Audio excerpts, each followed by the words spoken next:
tofauti ya kwamba inasema ya kwamba kuna upendo wa kweli, kuna upendo wa kweli. Hiyo ni tofauti ya kwanza.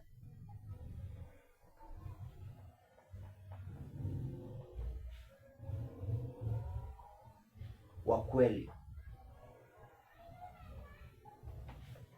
Tofauti ya pili ni upendo ya unafiki.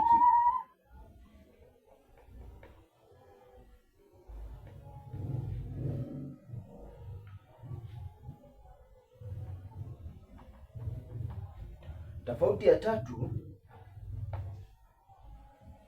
ni upendo usio wa halali.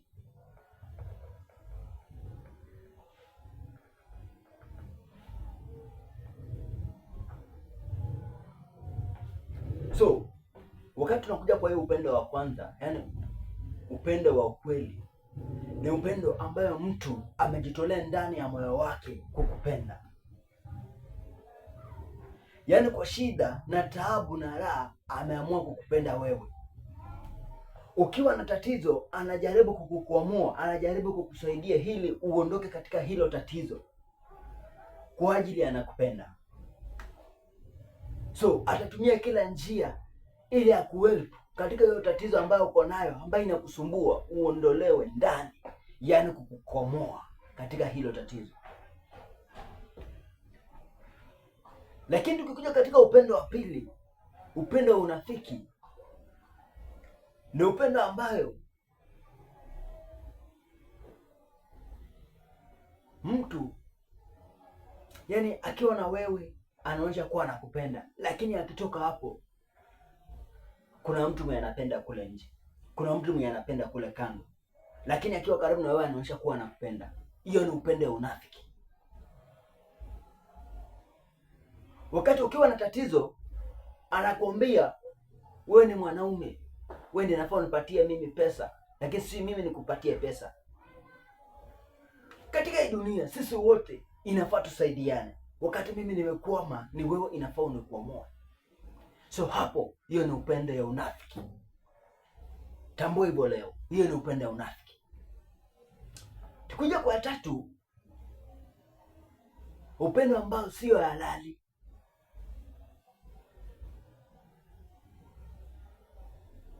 Hiyo ni upendo ambayo unaweza kuwa mko mnatembea barabarani, mimi niko na rafiki yangu na pia niko na yule ninayempenda mahali hapo. So wakati ninajikua wakati tunajikua mimi na huyu rafiki yangu, baadaye akuja nitazame mimi kwanza, anaenda anamtazama rafiki yangu, ndio baadaye akiona rafiki yangu ako sawa, ndiye akuje tena kwangu kuona kama niko sawa. Hautaelewa hapo, lakini ukifuatilia kwa karibu utaelewa. Hiyo ni upendo wa unafiki. Hiyo ni upendo usiokuwa halali, maana anamjali rafiki yako kuliko ajali mtu ambaye anampenda. Na ndio maana unakuja unapata sisi wanaume wengi tunapotea kwa ajili ya kumpenda mwanamke, kwa ajili ya relationship. Unajikuta hata inafaa usaidie wazazi yako, lakini unaspend capital yako mingi, unaspend kwa upendo.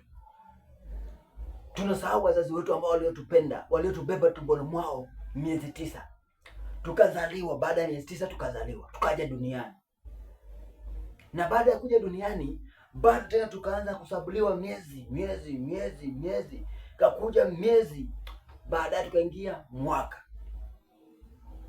Baada ya mwaka, bado wewe ni mtoto, haujitambui, bado unashughulikiwa mpaka ufike miaka 10 na ndio anze kusema sasa mimi naweza jitafutia pesa zangu. Tunaanza kuwadharau, tunaanza kuwachukia kwa sababu ya upendo. Na ndio maana unatupata sisi wanaume tunapenda mwanamke kutoka ndani ya mioyo yetu, lakini mwanamke anakupenda kutoka juu ya moyo wake, sababu leo akikuacha, kesho atakuwa na huyu. Leo akikuwa break, kesho atakuwa na huyu. Ni virahisi sana mwanaume kukuwa na mwanamke mmoja, lakini ni vigumu sana mwanamke kukuwa na mwanaume mmoja. Kwa sababu gani? Sisi wanaume huwa tunaheshimu ndoa zetu sana.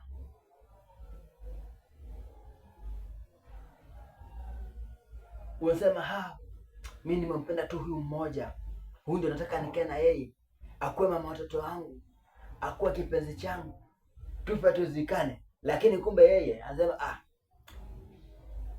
sababu sijampenda huyu kutoka ndani ya moyo wangu, acha nitafuta mwenye roho yangu inapenda. Anaanza kuwa na huyu, mara rafiki yako, mara huyo, mara huyo. Baadaye wakati unakuja kuregret, amekuestia muda, amekuestia time. Ni tusemezane ukweli na tuambiane ukweli. Hakuna faida mtu tese, tukuje tuwachukie bure, na tuchukie wenzenu pia, na tuchukie wengineo. Tuambie neno kweli. Leo kinichukia, bado Mungu ananipenda. Na nikisema I will not continue to love,